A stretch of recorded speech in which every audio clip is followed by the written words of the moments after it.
할렐루야. 네. 추석 명절 잘 보내셨습니까? 네. 예. 가족들 다 오셨나요?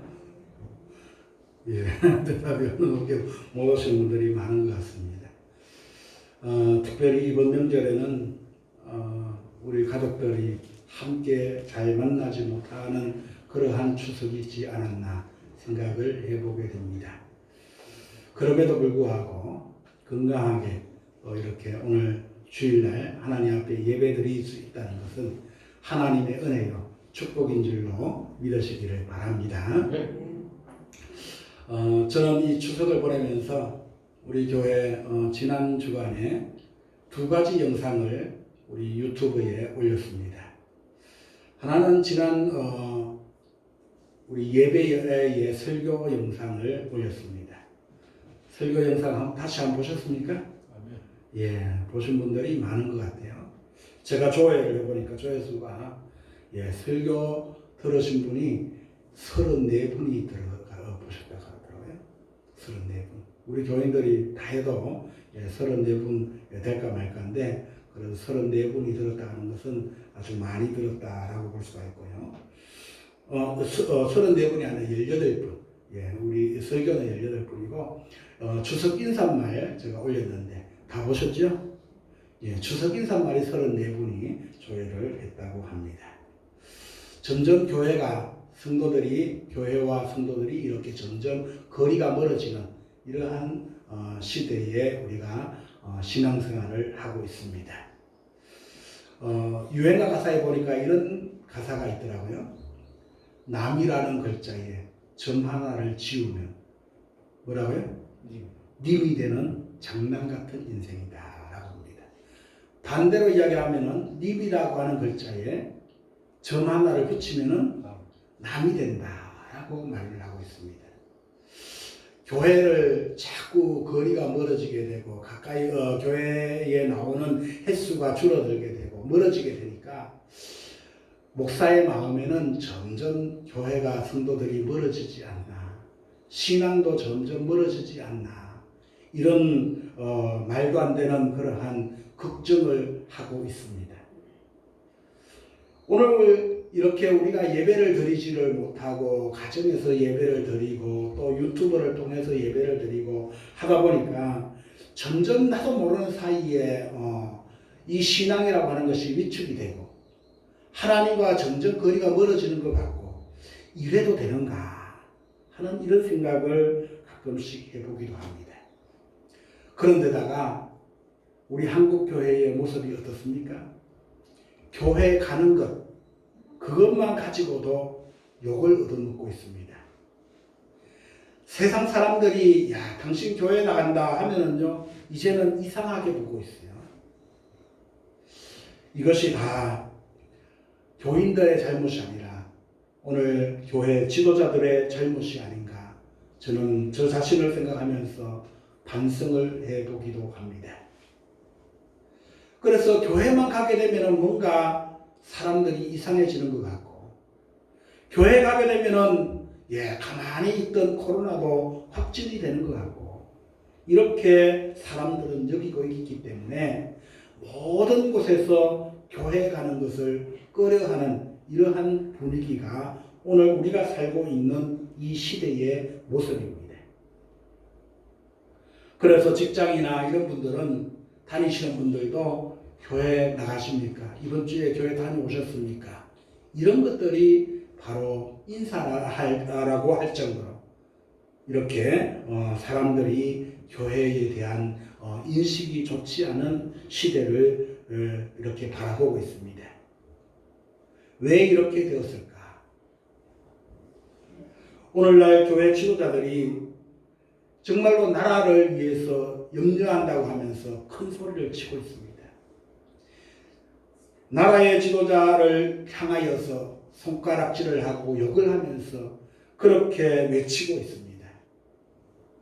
이러한 모습을 바라보면서 물론 잘못된 부분들을 이야기하고 또 큰 소리 칠 수 있는 자유는 있겠죠. 그러나 저는 교회 지도자로서 목사로서 하나님께 기름 부음 받은 주의 종들이 이렇게 욕을 하고 큰 소리 친다는 것은, 공식적인 석상에서 친다는 것은 잘못되지 않았나 하는 생각을 해보게 됩니다. 물론 나라가 잘못되고요, 지도자가 잘못된 길로 걸어가게 되면은 목사는 교회에 와서 무릎을 꿇고 하나님 앞에 기도해야 되겠죠. 이것이 진정한 주의 종들의 모습이 되어야 되지 않겠습니까? 그래서 오늘 우리 교회는 참으로 고난을 겪고 있는 그러한 현실이다 라고 말할 수가 있습니다. 오늘 우리는 이러한 고난 속에서도 정말로 우리의 믿음이 보석과 같이 빛나는 귀한 믿음이 되시기를 주님의 이름으로 축원합니다. 우리나라 역사도 보면은요, 고난과 함께 걸어온 역사를 볼 수가 있습니다. 한 민족이 1910년 일제에 의하여서 나라를 빼앗기게 됩니다. 그리고 일제 학정으로 말미암아 매우 고통스럽고 또 많은 이들이 이렇게 억압을 받으면서 폭압을 받으면서 살았습니다. 그 폭압 속에서 맞서서 싸웠지만은 대부분 그 일제에 잡혀서 죽고 만 그러한 우리의 역사가 있습니다. 그리고 해방이 됐는가 싶더니만은 35년 후에 한국은 이렇게 다시 동족 간의 전쟁을 맞이하게 됩니다. 한민족의 한국전쟁이라고 하는 그러한 동족 간의 비극이 우리나라에 3년이나 걸쳐서 이렇게 전쟁이 치루어지게 되었습니다. 하루 이틀도 아니고 3년 동안 이렇게 전쟁이 치루어지니까 나라가 얼마나 어려웠겠습니까? 그때의 많은 국민들은 그들에게는 미래를 꿈꿀 그러한 여력이 없었습니다. 오직 그들이 바랄 수 있는 것은 하루에 최소한 한 끼라도 먹어봤으면 좋겠다 하는 이런 마음을 가지고 살았지 않았나 생각을 해보게 됩니다. 배고픔을 참아가면서 그렇게 고난을 겪었던 우리의 민족이었습니다. 전쟁이 끝나면 잘 될 줄 알았지만은 전쟁이 끝난 이후에도 한국인들은 폐허가 된 이 나라에서 눈물을 흘려야 했던 것입니다. 그들에게 절망이 끊이지를 아니하였습니다. 그럼에도 불구하고 우리 민족은 이 어렵고 힘든 고난 속에서도 삽을 잡고 밭으로 들러 나가서 열심히 일을 하면서 고난을 이겨내게 되었던 것입니다. 매우 고된 일이었지만은 우리 민족들은 그것을 마땅히 받아들이면서 포기하지 아니하고 이겨내는 저력이 있는 그러한 민족이었더라 하는 것입니다. 할렐루야.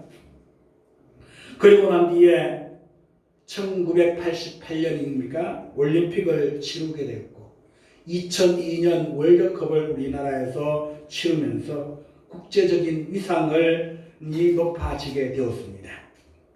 그리고 그 이후로 건설 세계에서는 전 세계에서 3위를 기록을 하고요.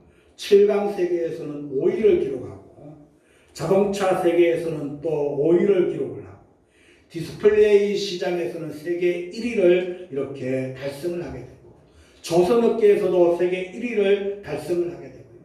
반도체 생산에서도 세계 1위를 달성을 하게 됩니다. 그래서 세계 10위권 안에 드는 경제 강국으로 이렇게 성장하여 나가는 그러한 모습을 볼 수가 있었습니다. 이렇게 성성장구하게 우리나라가 발전을 하고 이렇게 있었는데도 불구하고 올해 이제 코로나19로 인하여서 또다시 위기를 맞고 있습니다. 이러한 위기 속에서 오늘 우리도 이 어려움을 전에 또 이겨왔듯이 지금도 우리는 이겨내야 될 줄로 믿습니다. 사랑하는 성도 여러분, 오늘 우리는 이 어려운 역경들을 잘 지혜롭게 극복을 하여서 우리의 다음 세대, 후손들에게, 자녀들에게는 이 어려움과 고난을 대물림해 주지 아니하는 그러한 성도의 모습이 되어야 될 줄로 믿습니다. 오늘 우리 기독교 역사도 마찬가지입니다. 고난과 함께 걸어온 역사가 바로 기독교 역사였습니다. 창세기 4장에 보게 되면 가인과 아벨이 제사를 드리고 난 뒤에 이제 가인이 하나님께서 제사를 받아주지를 않아서 자기 동생 아벨을 죽이는 장면이 나오게 됩니다. 이렇게 형 가인에게 죽임을 당하는 그러한 고통들이 이제 시작이 되면서 아브라함을 거쳐서 요셉과 모세 그리고 구약의 선지자들 그들의 모든 삶을 보게 되면 모두 다 고난의 역사인 것을 볼 수가 있습니다. 신약 시대에는 어떻습니까? 하나님이신 분이 이 땅에 내려오셔서 인간이 되셔가지고 예수님이 이 땅에 오셨는데 예수님 또한 이 세상에 계시면서 고난의 연속이었습니다. 그런가 하면 제자들과 사도들 역시 복음을 전하면서 엄청난 고난을 당하셨다라는 것입니다. 이렇게 초대교회 성도들이 박해와 고난을 받은 이야기들이 성경에 모두 기록이 되고 있는 것을 볼 수가 있습니다. 그래서 계시록 7장 14절 말씀해 보니까 흰 옷 입은 자들을 라고 이야기하면서 큰 환난에서 나오는 자들이다 라고 말씀을 합니다. 계시록 20장 4절에는 1000년 동안 그리스도와 함께 왕노릇할 하나님의 백성들을 예수를 정언함과 하나님의 말씀 때문에 목배임을 당한 자다라고 그렇게 소개를 하고 있습니다. 그러니까 신앙 때문에 이 믿음 때문에 고난을 당하는 사람들이 성경에 이렇게 많이 기록이 되고 있더라 하는 것입니다. 이것은 하나님의 나라는 바른 신앙을 지키기 위해서는 박해와 고난을 받은 자들로 이루어지게 된다 하는 것을 우리에게 보여주고 있습니다. 그러니까 우리가 신앙생활을 바르게 하려고 하게 되면 고난도 함께 받아야지 된다 하는 것입니다. 그래서 힘써 고난을 받으면서 믿음을 지켜나가는 우리 성도들이 될 때에 그럴 때에 오늘 우리의 믿음이 정말로 빛나는 보석과 같이 빛나는 그러한 믿음이 될 줄로 믿습니다. 아픈 만큼 성숙해진다 하는 말이 있지 않습니까? 아이들을 키워보니까 아이들이 한번 감기가 걸렸다든가 한번 크게 아프고 나면은 그 다음에 한층 더 성숙해져 있는 그러한 모습을 우리는 아이들을 키우면서 발견하였을 것입니다. 맞습니까? 예. 마찬가지로 오늘 우리도요 이런 신앙을 통하여서 신앙생활을 하는데 이런 고난과 아픔을 잘 겪고 극복을 해내게 되면 더욱더 우리의 신앙은 성숙한 신앙이 될 줄로 믿습니다. 오늘 본문의 말씀을 보게 되면 하나님을 가리켜서 풀무불을 다스리는 연금술사라고 소개를 합니다. 하나님은 이 풀무불을 다스리는 연금술사와 같은 분이다라는 것입니다. 연금술사라고 하는 것이 무엇이냐? 풀무불에 쇠를 이렇게 달구지 않습니까? 아주 정말로 용광로와 같이 뜨거운 그 불에 쇠를 녹이는 일을 하게 됩니다. 그러면은요, 이 연금술사는 그 쇠를 잘 다루게 되면은 그 쇠에 붙어 있는 불순물, 찌꺼기 이런 것들을 다 제거를 하고 정말로 쇠 원분만 남는다고 합니다. 그것을 갈라내는 역할을 하는 사람이 바로 그 연금술사다라는 것이죠. 그런데 그 좋은 쇠를 이렇게 만들어내는 데는 피나는 노력이 있어야 된다는 것이죠. 여름에는 얼마나 덥습니까? 정말로 힘든 그러한 일입니다. 정말로 위험한 그러한 일입니다. 그럼에도 불구하고 이러한 위험한 일, 힘든 일들을 마다하지 아니하고 이렇게 감당하는 이유가 무엇일까요? 그렇게 수고함으로 말미암아 정말로 귀한 세대를 만들 수가 있다는 것이지요. 그래서 그 연금술사는 그렇게 일을 하게 되는 것입니다. 하나님도 마찬가지인 줄로 믿습니다. 하나님께서 오늘 우리 사랑하는 성도 여러분들, 저와 여러분들을 정말로 보석과 같은 믿음의 사람으로 이렇게 만들기 위해서 연금술사와 같이 우리의 몸속에 있는 더러운 그러한 찌꺼기, 불순물들을 다 제거하는 그러한 일을 오늘도 하나님은 감당하고 계신다는 사실을 믿으시는 여러분들이 되시기를 바랍니다. 그래서 오늘 우리는요, 풀무불 속에서 이 찌꺼기와 모든 불순물들을 제거하는 고통을 견뎌야 한다는 것입니다.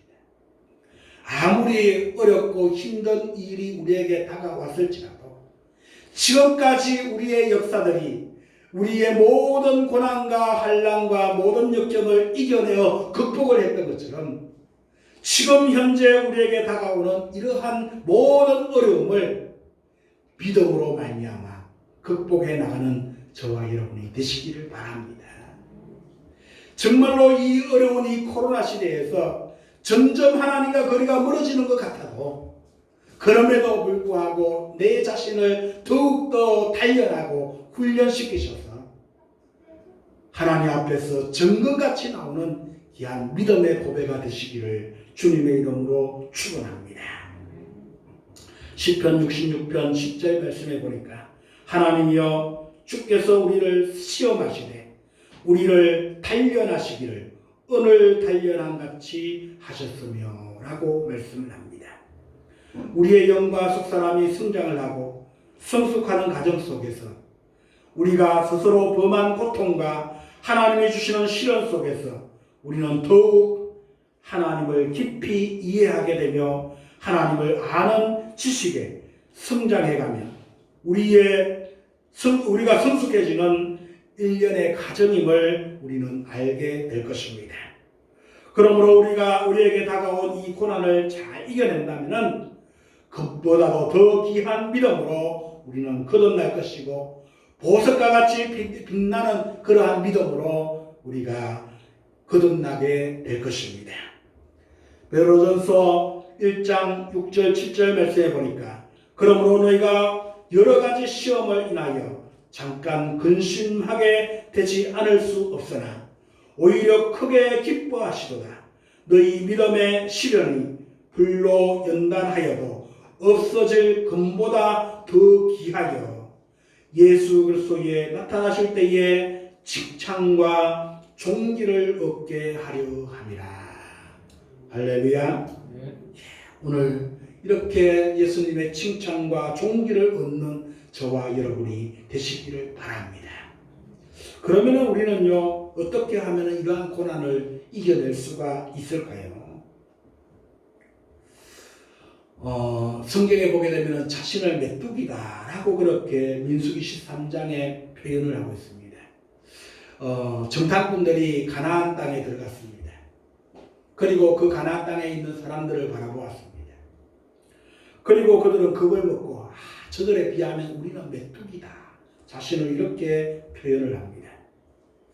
메뚜기는요, 상처를 입을 때에 1cm만 상처만 입어도요, 그 메뚜기에는 치명적일 수가 있습니다. 맞습니까? 아무도 모르는 것 같아요. 메뚜기가 안 되어봐가지고. 메뚜기에게는 상처를 입으면 1cm만 상처만 입어도요, 그 생명에 치명적일 수가 있는데, 코끼리에게 1cm 상처가 나면은 치명적입니까? 아닙니까? 아닙니다. 아니죠. 예. 하나에 그냥 모기에 물린 것 같은, 예. 아무것도 아닙니다. 예. 간장종지가 있죠. 간장종지는 조그마한 것 같아요. 이것보다 더 적을지도 모르는데, 간장종지에, 간장 소금을 한 숟갈을 딱 떠가지고 넣었습니다. 그러면 그 간장종지에 있는 소금은 짭니까? 안 짭니까? 짜요? 안 짜요? 예, 짜지요. 어렵게 생각하지 마세요. 이 짭니다. 한 숟갈 넣으면 간장 종지에 있는 소금물은 짭니다. 그런데 강물에 가가지고 똑같은 양을 한 숟갈을 강물에 뿌렸습니다. 그 물은 짤까요? 안 짤까요? 예, 짜지 않습니다. 맹물입니다. 맹물. 아무런 영향을 받지 않는다라는 것입니다. 그렇다면 이 소금이 고난이라고 한다면은, 문제는 소금을 담는 양이 문제라는 것입니다. 그릇이 문제가 아닌 것이죠. 종지와 같이 이렇게 작게 되면은요, 고난이 상당히 나에게 다가옵니다. 그러나 강물과 같이 그런 넓은 그릇이 있다면은 아무런 문제가 되지 않는다라는 것이죠. 그래서 우리는요, 하나님 앞에서 우리가 이 고난이라고 하는 것은 똑같이 우리에게 다가왔지만은 우리가 담는 이 그릇에 따라 가지고 이 고난이 큰 것이 될 수가 있고 아무것도 아닌 것이 될 수가 있는 것입니다. 하나님은 고난을 없애주기도 하십니다. 그러나 우리에게 그릇을 이 고난보다도 더 크게 하셔서 그 고난을 이기게도 하시는 하나님이라는 사실을 여러분들은 기억하시기를 바랍니다. 이 그릇을 크게 생각을 하게 되면요, 우리는 이길 수 있다라는 것입니다. 코로나 걱정이 얼마나 됩니까? 언제 끝날는지. 오늘 우리 교회도 이 코로나가 빨리 끝나야지 정상을 찾고 열심히 더 신앙생활 할 수가 있을 것인데, 그런데 언제 끝날지 모릅니다. 그러나 여기에 문제에 작은 그릇으로 대처하지 마시고요, 커다란 그릇으로 대처하여서 아무것도 아닌 것 같이 대처하는 여러분들이 되시기를 바랍니다.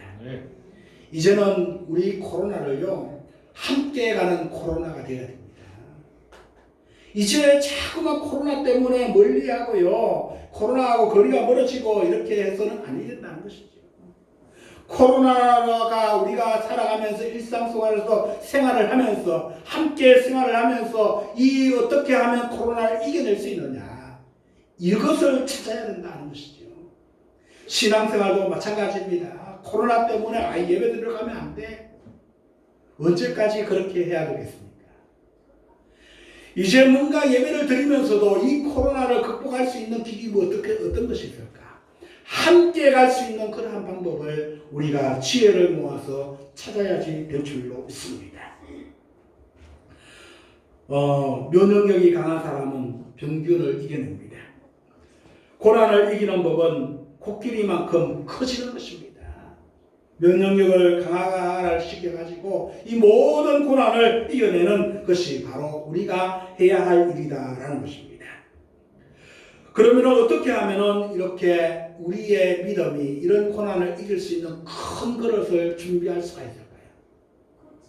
그것은 바로 예수님 안에 거하는 일인 것입니다. 주님 안에서 살아갈 때에 우리가 모든 힘을 공급받고 모든 역경과 고난을 이겨내는 힘이 우리에게 솟아나게 될 줄로 믿습니다. 내 안에 거하라, 나도 너희 안에 거하리라. 가지가 포도나무에 붙어 있지 아니하면 스스로 열매를 맺을 수 없음같이 너희도 내 안에 있지 아니하면 그리하리라. 요한복음 15장 4절에 있는 말씀입니다. 이렇게 어렵고 힘들 때일수록 더욱더 우리는 주님 안에 거할 때에 그 주님 안에 거해야만이 주님께서 우리에게 힘을 공급해 주실 줄로 믿습니다. 그 주님이 공급해 주시는 힘으로 말미암아 모든 역경을 이길 수 있는 그러한 힘이 우리에게 솟아나게 될 줄로 믿습니다. 그래서 이 모든 어려운 역경들을 우리가 이겨내는 승리자가 될 줄로 믿습니다. 모태통으로 인하여서 중국에서 문화혁명이 일어나게 되었습니다. 그러니까 이 모든 선교사들은 추방명령을 받아가지고 중국을 떠나기를 시작을 하였습니다. 한 명, 두 명씩 이렇게 떠나가다가 이제 마지막 떠나는 선교사님이 제자 훈련을 잘 받은 중국 사람 한 분을, 중국의 교회 지도자 한 분을 이렇게 만나가지고 차를 마시고 있었습니다. 그러면서 이 선교사님이 그 지도자에게 이렇게 이야기합니다. 앞으로 더 많은 환난과 핍박이 몰려올 텐데 이 어려운 환난과 고통을 이길 수가 있겠습니까? 라고 물어보았습니다. 그랬더니 이 중국의 이 목사님 지도자는 가만히 차를 마시면서 그 마시는 차를 바라보면서 대답을 하였습니다. 선교사님, 차가 뜨겁지요. 그러면서 이 차 안에 있는 이 티백을 이렇게 들었습니다. 이 티백이 뜨거운 물 속에 들어갔다고 해서 그 맛을 잃을 수가 있습니까? 라고 물었습니다. 그러면서 아마도 이 뜨거운 물 속에 진짜 맛을 낼 수 있는 것은 이 티백이 뜨거운 물에 들어갔기 때문에 그래서 진정한 맛이 나올 수가 있는 것입니다. 라고 이야기를 하면서 이 목사님은 두고 보십시오. 저는 이 신앙이 진실이라는 것을 이 환난 속에서도 주님 앞에 입증해 보이겠습니다. 정말로 이 환난 속에서도 내 신앙, 내 믿음이 진실이라는 것을 입증해 보이겠습니다. 대단하지 않습니까? 고난과 어려움 속에서도 참 신앙의 맛을 보여주는 그러한 우리 성도가 되어야 되지 않을까요? 정말로 이 어려운 이 시기에 세상 사람들은 욕을 하고 핍박을 하고 그렇게 할지라도 세상은 교회를 등지고 우리 성도들을 등지며 살아갈지라도 오늘 우리는 그럼에도 불구하고 포기하지 아니하고 그들에게 다가가고 더욱더 믿음의 모습을 보여주는 아름다운 성도의 모습, 보석과 같이 빛나는 그러한 모습, 이러한 신앙의 모습을 보여줘야 하는 것이 오늘 우리 성도들에게 주어진 사명이 아닐까요? 시편 27편 1편 말씀에 보면은 여호와는 나의 빛이요 나의 구원이시니 내가 누구를 두려워하리요. 여호와는 내 생명의 능력이시니 내가 누구를 무서워하리요. 라고 말씀을 합니다. 우리들의 인생도 마찬가지입니다. 역경과 고난이 없다면 아름다운 감사와 찬양과 기쁨도 있을 수가 없는 것입니다. 아무리 큰 절망과 고통이 있다고 해도 할지라도 믿음을 가지고 있다는 것은 그 사람에게 희망과 감격의 통로가 될 것입니다. 하나님께서 함께 하시기만 한다면 아무리 어렵고 험한 길이라고 해도 은혜로 말미암아 기쁜 길이 될 줄로 믿습니다. 신앙생활은 어떤 상황에도 불구하고 뚜벅뚜벅 표대를 향하여 걸어가는 것이 신앙인 줄로 믿습니다. 참된 신앙은 어떤 역경을 피하는 것이 아니라 하나님 앞에 그 신앙을 이겨내는 것이 참된 신앙인 줄로 믿습니다. 그래서 우리는 기도할 때 어떻게 기도할까요? 하나님, 내가 이런 고난을 당하였습니다. 이 길 좀 피하게 해주십시오. 이것이 아니라 내가 이런 고난을 당할지라도 하나님 이 고난과 역경을 이겨내게 해주십시오. 이런 기도가 진정한 기도인 줄로 믿습니다. 우리 그리스도인들 중에는 두 가지가 있습니다. 고난 가운데에 문제를 안고 원망을 하고 불평하며 그 문제를 키워가는 사람이 있습니다. 오늘도 우리는 코로나 때문에 세상 사람들을 욕을 하고 불평하고 우리들을 욕하고 등지고 있는 그런 사람들을 향하여 똑같이 그 사람들을 향하여 욕을 하고 비평을 하는 그러한 그리스도인들이 얼마나 많이 있습니까? 그러나 고난 중에도 참고 그들을 품고 용서해주고 또한 노래하고 찬송을 하면서 문제를 스스로 이겨내는 그러한 성도들이 있습니다. 여러분들은 어떤 사람이 되기를 원하십니까? 세상 사람들과 같이 똑같이 문제를 키워가는 사람이 되기를 원합니까? 아니면 그 문제를 품고 다시 한번 기뻐하며 찬송 부르며 그 고난을 이겨내는 그러한 성도가 되기를 원합니까? 원망하는 사람들은요, 어느 곳에 놓아도 원망하게 되어 있습니다. 그러나 감사하는 사람 또한 어느 곳에 놓아도 감사할 수가 있습니다. 아무리 어렵고 힘든 그러한 상황을 살고 있을지라도 오늘 우리는 원망과 불평 대신에 하나님 앞에 감사하는 신앙생활을 한다면 이것이 진정한 믿음의 사람이 아닐까 싶습니다. 진정한 그리스도인은 환난의 밤중에 희망을 노래하는 사람입니다. 믿으십니까? 오늘 이 환난 가운데서도 정말로 절망을 말하지 마시고 희망을 말할 수 있는 저와 여러분이 되시기를 바랍니다. 시편 23편 4절 말씀에 보니까 내가 사망의 음침한 골짜기로 다닐지라도 해를 두려워하지 않을 것은 주께서 나와 함께 하십니다. 주의 지팡이와 막대기가 나를 안위하시나이다. 시편 42편 11절 말씀에 보니까 내 영혼아 내가 어찌하여 낙망하여 어찌하여 내 속에서 불안하여 하는고 너는 하나님을 바라라. 나는 내 얼굴을 도우시는 내 하나님을 오히려 찬송하리로다. 시편 이사야서 41장 10절 말씀에 보니까 두려워 말라 내가 너와 함께함이라. 놀라지 마라 나는 내 하나님이 됩니다. 내가 너를 굳세게 하리라. 참으로 너를 도와주리라. 참으로 나의 의로운 오른손으로 너를 붙들어 주리라.